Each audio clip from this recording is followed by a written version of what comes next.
Memorial Day is an important time of the year for many reasons.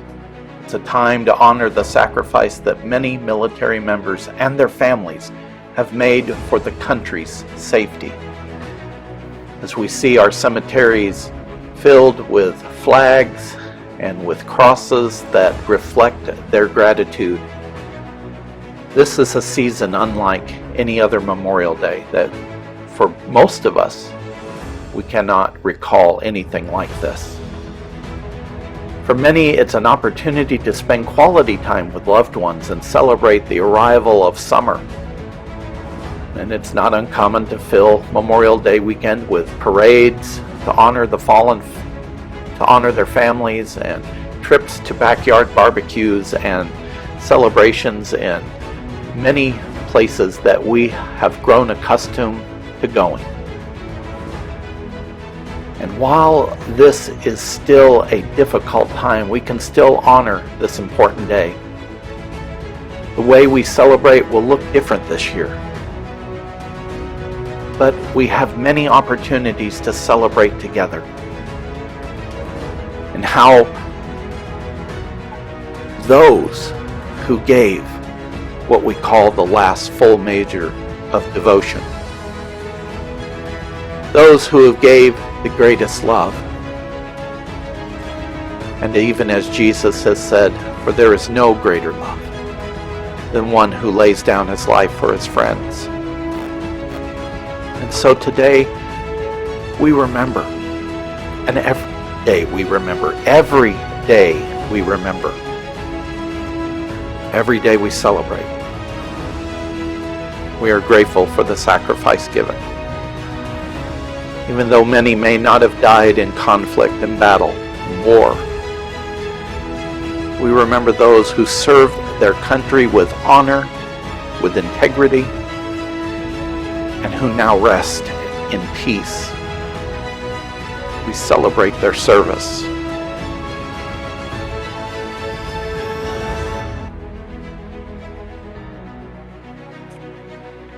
When President Abraham Lincoln delivered his Gettysburg Address, it was a living message to honor the wartime dead. It was a way for the living to honor them by continuing the fight for the ideas that those who have died,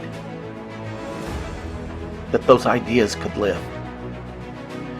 Lincoln's Gettysburg Address was given during the dedication and consecration of the Soldiers' National Cemetery in Gettysburg, Pennsylvania in 1863. The Civil War was still raging, and Lincoln centered his speech around referring to the founding of America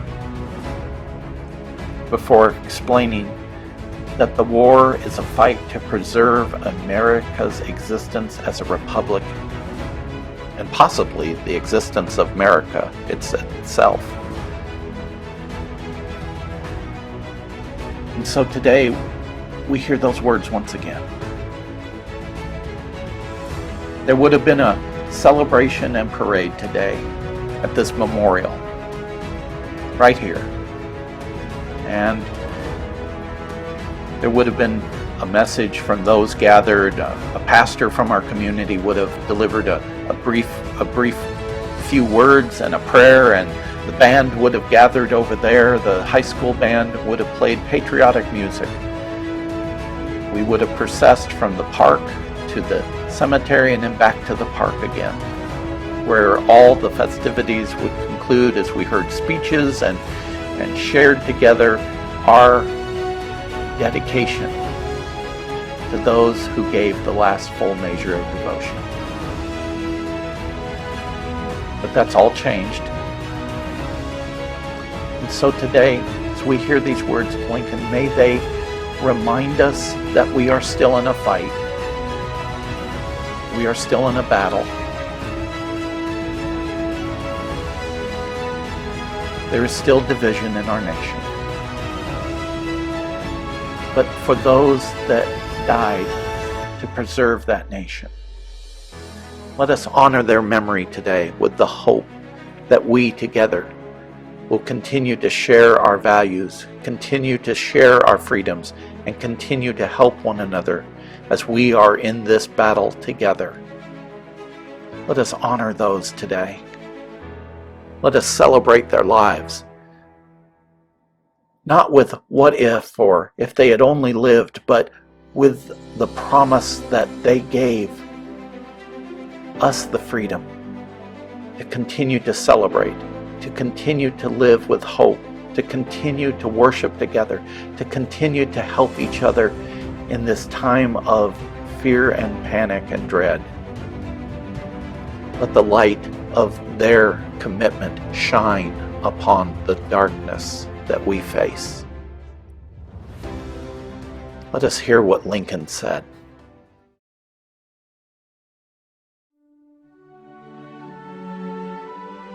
"Fourscore-and-7 years ago, our fathers brought forth on this continent a new nation, conceived in liberty and dedicated to the proposition that all men are created equal. Now we are engaged in a great civil war, testing whether that nation, or any nation so conceived and so dedicated, can long endure. We are met on a great battlefield of that war.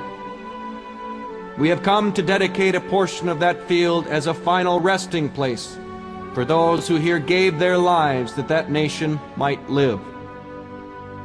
It is altogether fitting and proper that we should do this.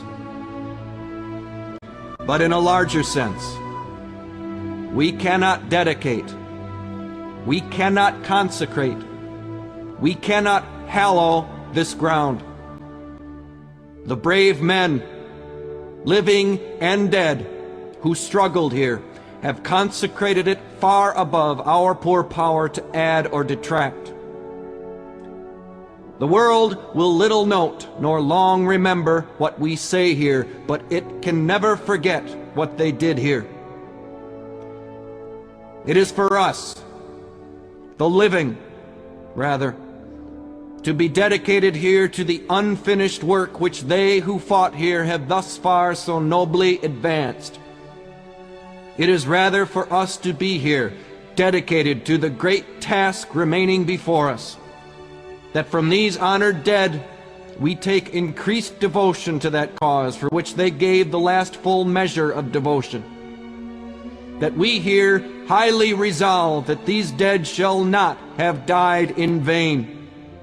That this nation, under God, shall have a new birth of freedom. And that government of the people, by the people, for the people, shall not perish from the earth.